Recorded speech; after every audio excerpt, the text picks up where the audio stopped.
Alright, Shalom. First and foremost, I'd like to give all the honor, glory, and praise unto Yahweh, Bahashem, Yahawashi, Bahashem, Rakakadash. Double honors and respect to the elders and to the apostles of the great millstone. Peace and blessing to all Akim that are preaching and teaching this word with 100% truth and sincerity. And unto the men, women, and children that are listening and learning, and unto the Bayatha Dawada, the elect house of David that is scattered abroad, I give you my utmost and sincere citations.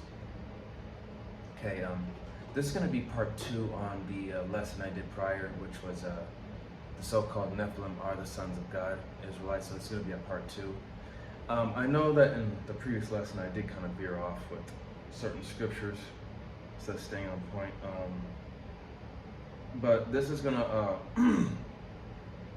Lord willing, that this will solidify who the so-called Nephilim really are, and that they are the sons of God, which are the Israelites. So hopefully these scriptures that I got prepared will help clarify and tie it in so that way it makes more sense.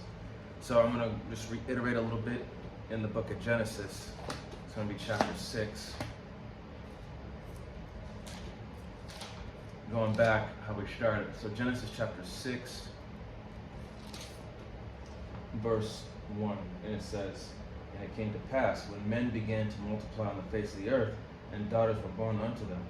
Verse 2, that the sons of God saw the daughters of men that they were fair, and they took them wives, of all which they chose.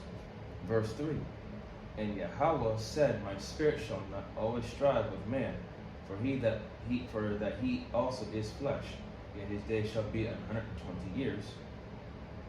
But getting to the point here, verse 4, there were giants in the earth in those days. And also after that, when the sons of God came in unto the daughters of men, and they bare children to them, the same became mighty men which were of old, men of renown. So when you go to the word giants, it goes back to the Hebrew Nepal. And that's where you get the word Nephilim from. And Nepal means to fall from one's estate, okay? And that's what happened to us. In fact, let's see, we can go to the book of Jude, or 2 Peter 2 and 4, but we'll go to the book of Jude. Chapter 1, verse 6. It says, "And the angels which kept not their first estate, but left their own habitation, he hath reserved in everlasting chains under darkness, into the judgment of the great day." And once again, those chains of darkness is talking about this flesh that we're fighting against day by day. The flesh warreth against the spirit, and likewise. Okay, now going back to Genesis, it's going to be chapter 4. Genesis 4.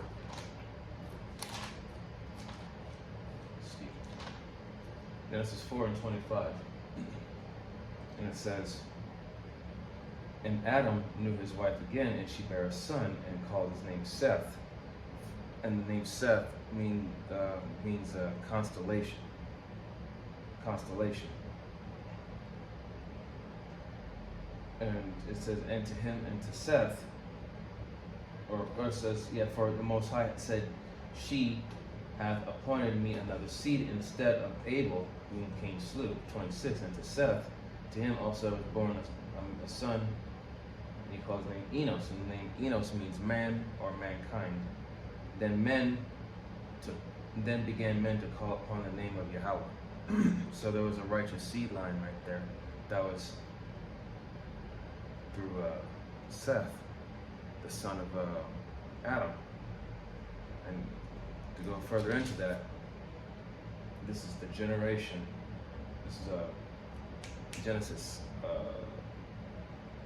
Let's see, Genesis chapter 5, starting at verse 1, and it says, "This is the book of the generations of Adam. In that day that the Most High created man in the likeness." Well, this particular God right here is talking about the Elohim. "In the day that the Elohim created man in the likeness of the power made he him." The powers. Okay? And let's see, and let's see. Verse 2, male and female created he them, and blessed them, and called their name Adam, in the day when they were created. So talking about the lineage of the Adamites, that's who the descendants of Adam are, that righteous seed that was in the garden, Slovakia, because, the other nations were there too in the garden. It's just that there was a particular seed, a particular group of people that the Lord chose. And this is going to be the book of Psalms.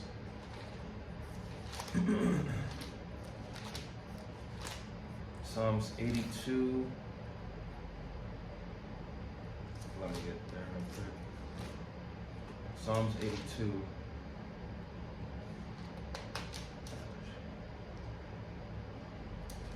Psalms 82 and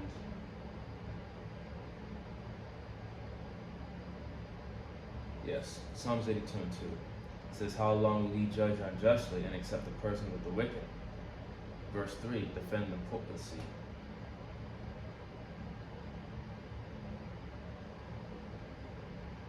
So, how long will ye judge unjustly and accept the person of the wicked?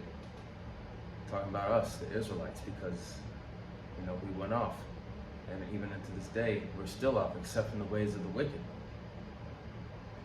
The verse 3, defend the poor and the fatherless, to do justice to the afflicted and needy. Verse 4, deliver the poor and needy, rid them out of the hand of the wicked. Verse 5, they know not, neither will they understand. They walk on in darkness, all the foundations of the earth are out of course.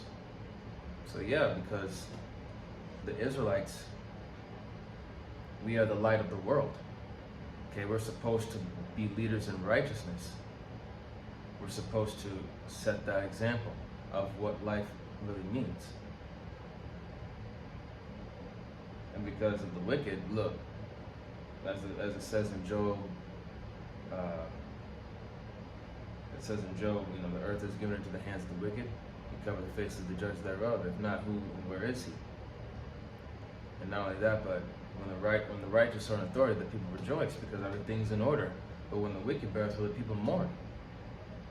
So that's how you know that we're in a state of mourning, because as the earth begins to wax old and old, or wax older and older, it's getting weaker, it's dying.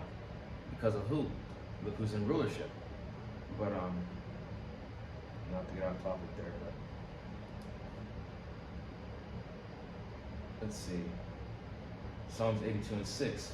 And it says, I have said, ye are gods, and all of you are children of the Most High. Verse 7, but ye shall die like men, and fall like one of the princes. And the word fall there in verse 7, it goes back to the word Nepal, which is Hebrew for what they say the nephilim are. It means the same thing, man. Nepal, to fall from one's estate.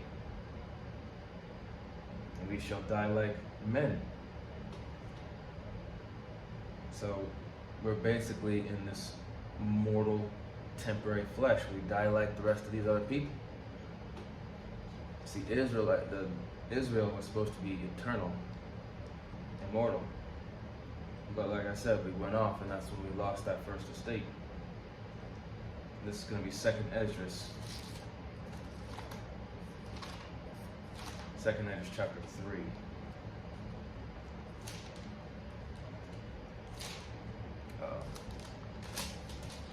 Second Esdras chapter 3 and verse 21.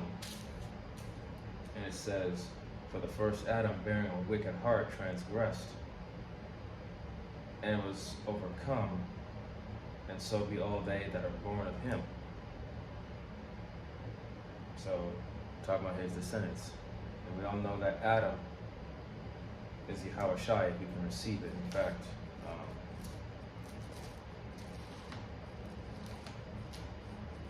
but yeah, that's all I had for this, but to let you know who Adam really is, it's going to be it's in 1 Corinthians. 14, 15. So I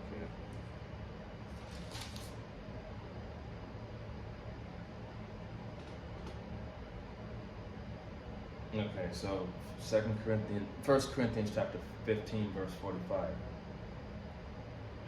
And so it is written, the first man, Adam, was made a living soul. The last Adam was made a quickening spirit. Okay? Now let's go to Revelation. Because we know Adam was the beginning, right? This is Revelation 1 and 7. And it says, Revelation 1 and 8. It says, I am Alpha and Omega, the beginning and the ending, saith the Lord, which is, and which was, and which is to come, the Almighty. So it started with Yahweh Shai, and it will end with him, because he's coming back to clear out this world and to bring in the kingdom. I know I was getting off topic, but it's just to let you know that, this was meant to tell you that, this is how you know that the sons of Yahweh are the Israelites. Okay? And Yahweh Shai, he's the one, he's the standard, he's the one that we follow, because he's the standard of Yahweh, the Heavenly Father. Alright? Like I said, I didn't want this to be too long and too out of course. I try to keep it, I try to tie it in as best to my ability as possible, and hopefully it was edifying. But, and another thing, before I go, going back to, good thing I remembered, but Genesis chapter 5, like it says in verse 1, these are the generations of Adam, or this is the book of the generation of Adam, and the day that the Elohim created man, in the likeness of the power he made he them. Now, dropping down to verse 28, where it says, and Lamech lived 182 years, and he begat a son. In verse 29, he called his name Noah, saying, the same shall comfort us concerning our work and our toil, and toil of our hands, because the ground which Yahweh hath cursed. And when we look at the name Noah, it means rest. So there was, and of course, going to 32, verse 32, and it says, and Noah was 500 years old, and Noah begat Shem, Ham, and Japheth. And we all know the chosen bloodline is through Shem when you go into the generations, which is Genesis, the 10th chapter. Or wait. Yeah. It goes into the descendants of his sons, but more importantly, the ones that were important were the children of Shem. Because it'll tell you through the line of Shem, that's where Abram, whose surname Abraham comes from. But other than that, Lord willing that this was edifying. Okay? So once again, the so-called nephilim are the sons of God, which are the Israelites. And with that, I'd like to give all the honor, glory, and praise unto Yahweh, Bahashem Yahweh Shai, Bahashem Rachak. Double honors and respect to the elders and to the apostles, the great millstone. Peace and blessing to all Hakim that are preaching and teaching His word with 100% truth and sincerity. And unto the men, women, and children that are listening and learning. And unto the Bayatha, the Madah, the Electasa David that is scattered abroad. I give you my utmost and sincere salutations. See you in the next lesson, Lord. Kwame Asharala, Wa Abad Mabal, Shalom, Barakatam.